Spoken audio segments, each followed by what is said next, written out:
इसमें जो आपने कड़क बांध रहे हैं, जो आपने विभाजित कड़क बांध रहे हो, उसके कारण आप कौन सी गति में जाओगे? कोई भी गति में जा सकते हो।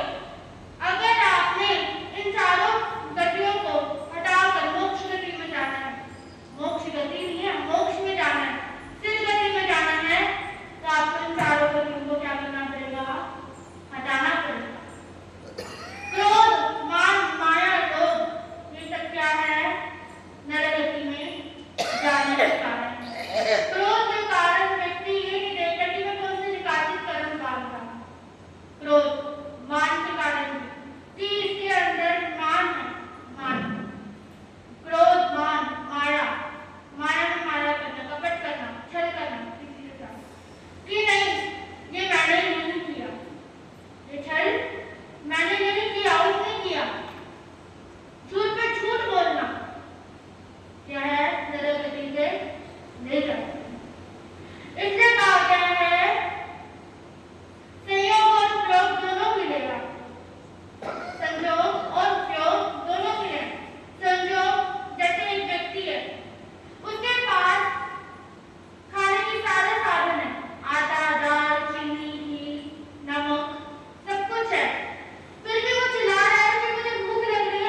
संकटों तूफानों में भी नहीं धर्म छोड़ूं मैं।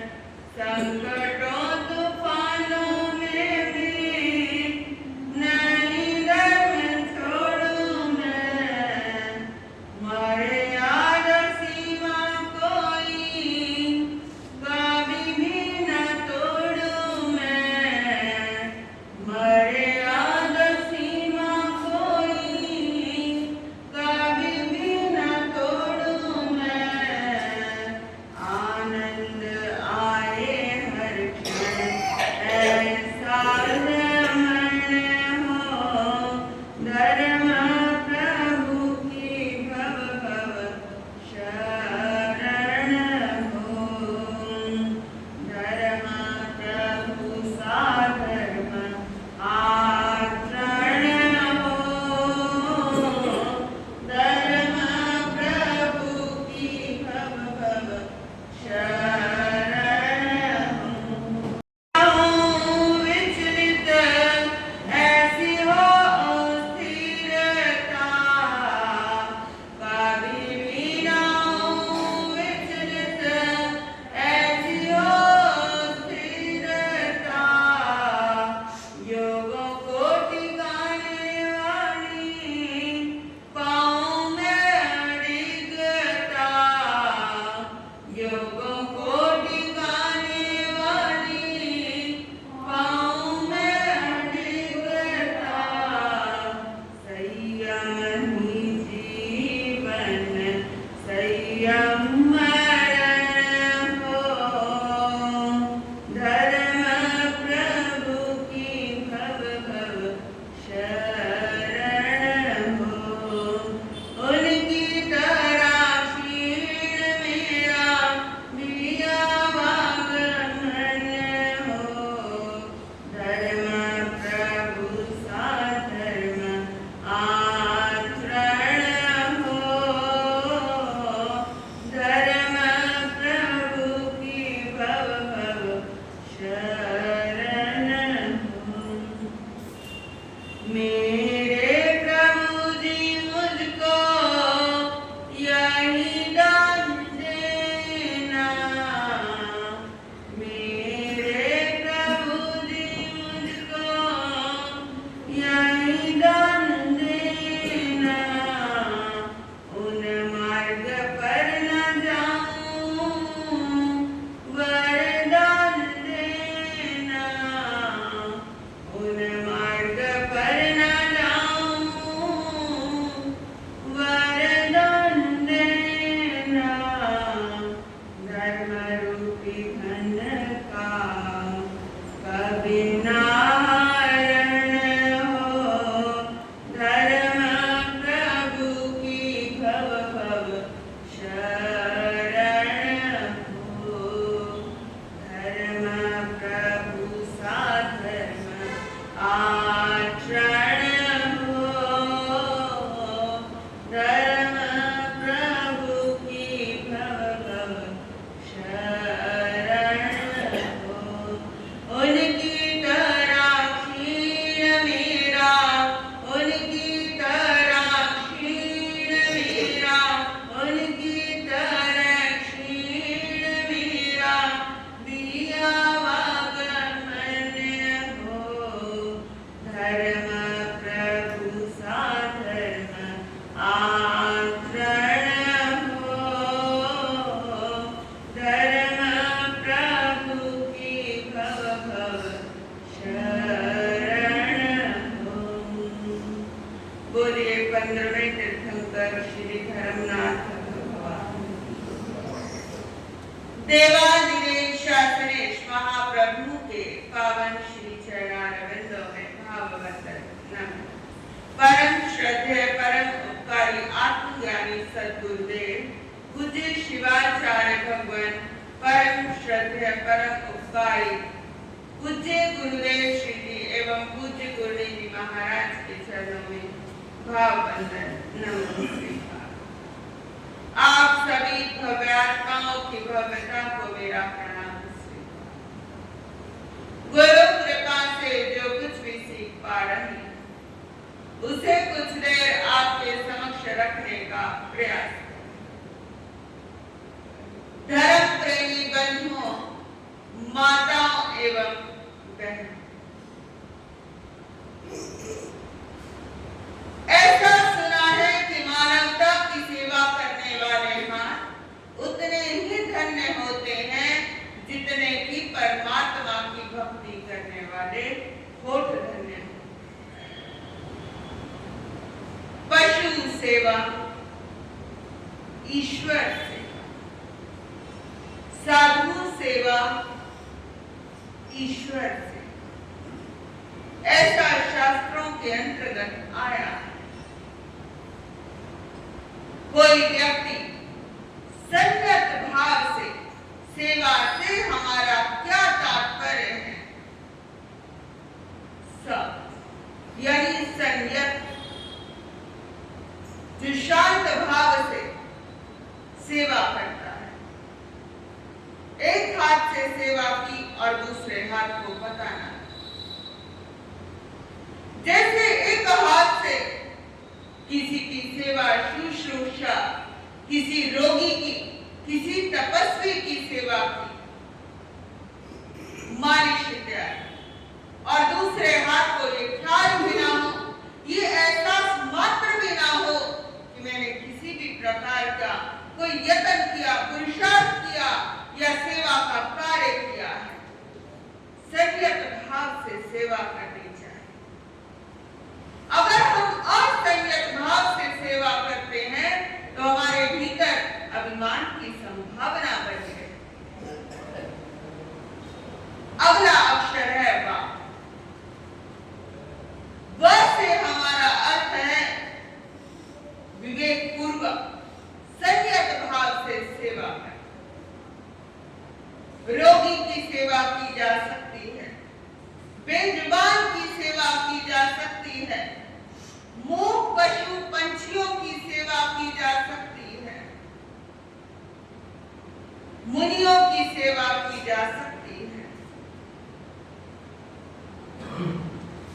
और अतिथि सेवा की जा सकती है। सेवा के कई तरीके हैं, सेवा के कई सोर्सेस हैं। आप बहुत तरीकों से अंग दान देकर भी आप सेवा कर सकते हो, नेत्र दान देकर भी आप सेवा कर सकते हो। मान लीजिए किसी का लीवर डैमेज हो गया, लीवर का थोड़ा सा हिस्सा दान देकर भी आप सेवा कर सकते हो, दूसरे का भी कल्याण करते हो और स्वयं का भी कल्याण करते हो। चिंतन आता होगा, ये बात शब्दों में अच्छी लग रही है, लेकिन ये बात प्रैक्टिकलिटी में बड़ी मुश्किल है। ऐसा कुछ भी नहीं है इस दुनिया में, सब कुछ संभव है, असंभव कुछ भी नहीं। लेकिन जब भी सेवा करो, संयत भाव से सेवा करो। एक घटना सुनाती हूँ, सच्ची घटना है। इस घटना के अंदर यथार्थ छुपा हुआ है, वास्तविकता दिखाई देती है। उस महापुरुष के मैंने दर्शन तो नहीं किए, लेकिन उस महापुरुष के जीवन के अंदर पारदर्शिता थी, सच्चाई थी, वास्तविकता थी, यथार्थ था। मैं आपको बरसों पूर्व की यात्रा कराने के लिए उस महापुरुष के सम्मुख लेकर जा रही हूं। जिस महापुरुष की मैं चर्चा करूंगी, आप ये महसूस करना कि वो महापुरुष हमारे आसपास ही। आप ऐसा महसूस करना कि जैसे हमारे सामने कोई चलचित्र चल रहा हो, कोई टीवी का एक सीन चल रहा हो। जितना अच्छे से महसूस करोगे, उतनी अच्छे से ये बात आपके कानों में उतरेगी। जब ये कानों में उतरेगी तो आपकी बुद्धि में उतरेगी, और बुद्धि से फिर हृदय में उतरेगी, और फिर हो सकता है कि यही सेवा आपके जीवन का अंग संग बन जाए। जरा चिंतन करो, मानवता की सेवा करने वाले हाथ उतने ही धन्य होते हैं जितने कि परमात्मा की भक्ति करने वाले होठ धन्य होते। ले चलती हूं आपको पूज्य श्री चोथमल जी महाराज के श्री चरणों में। घटना है, यह घटना दुर्घटना भी बन सकती थी, लेकिन ये घटना दुर्घटना ना बनी, एक सुखद प्रसंग बन गई, आप सबके लिए प्रेरणा का खंभा खड़ी कर गई। एक बार की बात है, मुनि श्री चोथमल जी महाराज के गुरु ने कहा कि मेरे पास कोई समाज आई थी और वो एक रिटर्न के अंदर एक पत्र देकर गए। वर्णलिपि शाब्दिक प्रवाह से भी उन्होंने कुछ शब्दों का प्रवाह मेरे सम्मुख किया है। अच्छा गुरुदेव कृपा करो, क्या कहा? पुराने संतों ने सेवा शुश्रूषा का बहुत ख्याल रखता था। प्रवचनकार तो कोई कोई पूरे ग्रुप में एक होता था, वो भी कोई खास नहीं, लेकिन सरलता जीवन की मिसाल बन जाती। सेवा भावना मिसाल बन जाती। ऐसे ही मुनि श्री चोथमल जी महाराज के गुरुदेव के पास एक लेटर आया। उस फॉर्मेट के अंदर क्या लिखा हुआ था, क्या रिटर्न में था, ये बात मैं आपको बताती हूँ। मुनि जी आप तत्र कुशलता पूर्वक होंगे, यथा योग्य हमारी वंदना सुख साता। ऐसे ऐसे एक मुनि आपके आसपास की नगरी में है, वो बड़े परेशान हैं शारीरिक व्याधि से। मुनि और परेशान, ऐसा तो संभव ही नहीं।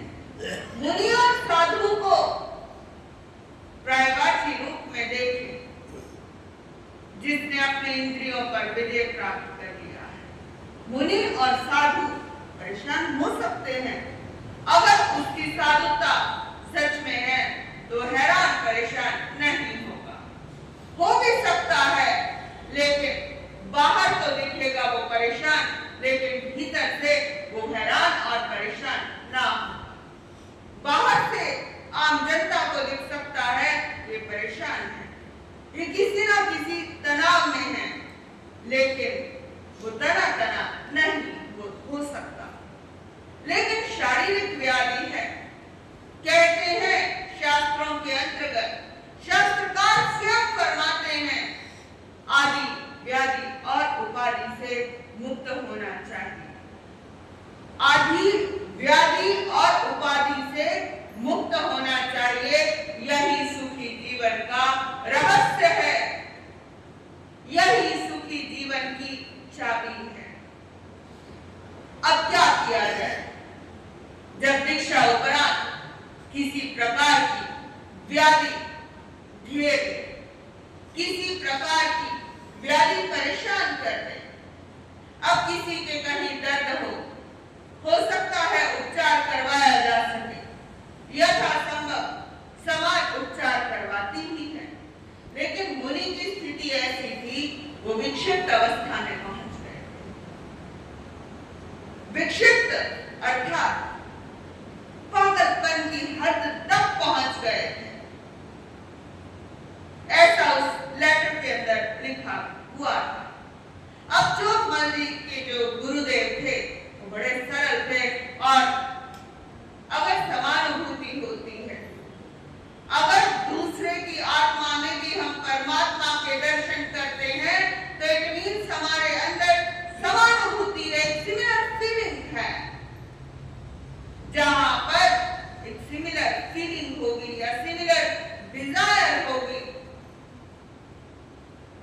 तो कहने का यही भाव है। वो बड़े इमोशनल हो गए। साधु जो होता है वो मक्खन जैसा होता है। श्री रामचरितमानस में भी पढ़ा होगा, संत हृदय नवनीत समाना। संत का हृदय नवनीत जैसा होता है। नवनीत अर्थात मक्खन जैसा होता है।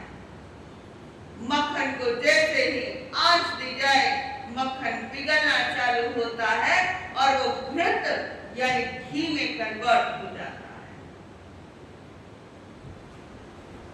तो संत के संबंध में ऐसा कहा और मुनि श्री चोथमल जी महाराज के गुरु भी ऐसे ही थे। मुनि श्री चोथमल जी महाराज से पूछा गया, उन्हें ये पहले पत्र पढ़कर सुनाया गया। समाज के कुछ व्यक्ति किसी के घर आंगन के अंदर भोजन करने के लिए वहां के सामाजिक गण उन्हें ले गए। वो सामाजिक व्यक्ति आए और चोथमल जी महाराज से गुरुदेव एक मीटिंग कर रहे थे। मीटिंग तो इम्पोर्टेंट है कहीं किसी को भेजने के लिए। गुरुदेव ने कहा कि यदि मेरी आज्ञा हो तो तुम इस बात को स्वीकार करोगे। उन्होंने न किंतु किया न परंतु किया, किसी प्रकार के लिए हैरान और परेशान नहीं हुए और उन्होंने तुरंत कहा, तहत गुरु महाराज। तहत गुरु महाराज से हमारा तात्पर्य जैसी आपकी आज्ञा वैसी आज्ञा मुझे स्वीकार है। मैं इस आज्ञा को शिरोधार्य करता हूं। कभी भी आज्ञा होती है ना, वो हृदय से धारण नहीं की जाती। शिरोधार्य, शिरोधार्य, शिर यानी सिर से धारण करता हूं।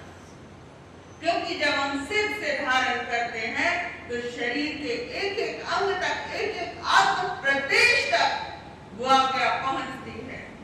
जैसे दीतरा का आचार्य देवाज्ञा, गुरु आज्ञा, ये सारी की सारी आज्ञाएं शिरोधार्य की जाती है सिर के द्वारा, सिर की चोटी के द्वारा। जिस समय मुंडित किया जाता है उस समय सिर की चोटी से शुरुआत होती है मुंडित करने की। तो आज्ञा का भी बड़ा महत्व है। आज्ञा भी एक आराधना है, आज्ञा भी एक पूजा है। हो सकती है आपकी द्रव्य पूजा भी महत्व रखती हो सकता है कि आपकी द्रव्य पूजा भी महत्व रखती हो। घी, तेल, चंदन, दिया, ये सब भी महत्व रखते हो, लेकिन भाव पूजा का महत्व इससे भी कई अधिक है। द्रव्य पूजा से देव प्रसन्न हो सकते हैं, लेकिन भाव पूजा से प्रत्येक आत्मा प्रसन्न हो सकती है। प्रत्येक आत्मा प्रसन्न होती है तो परम आत्मा भी प्रसन्न होते हैं। मुनि श्री चोथमल जी महाराज तैयार हो गए। पुराने संत थे, बहुत कम सामान था। अब परिग्रह व्रत को धारण किया हुआ। परिग्रह के नाम पर बस एक वस्त्र थे और थोड़ी बहुत पन्ने थे। इसके अतिरिक्त और कुछ भी ना था। उठाए अपने पात्र और रजोहरण उठाया, गुरुदेव के चरणों में माथा टेका। गुरुदेव जैसी आपकी आज्ञा मुझे स्वीकार है। कई किलोमीटर की यात्रा थी। अगले पड़ाव तक पहुंचने में भी समय लगता है। आज का तो समय है हर 25, 30, 50 किलोमीटर के बाद क्या है, धर्मस्थान बना हुआ है, जैन स्थानक बना हुआ है। लेकिन पुराना जो समय था उस समय इतनी फैसिलिटीज नहीं थी, उतनी सुलभ सुविधाएं नहीं थी, अल्प सुविधाएं, बहुत कम सुविधाएं थी। सुविधाओं के नाम पर गुरुदेव से मांगे सुनी और चलते लगे, विहार कर दिया।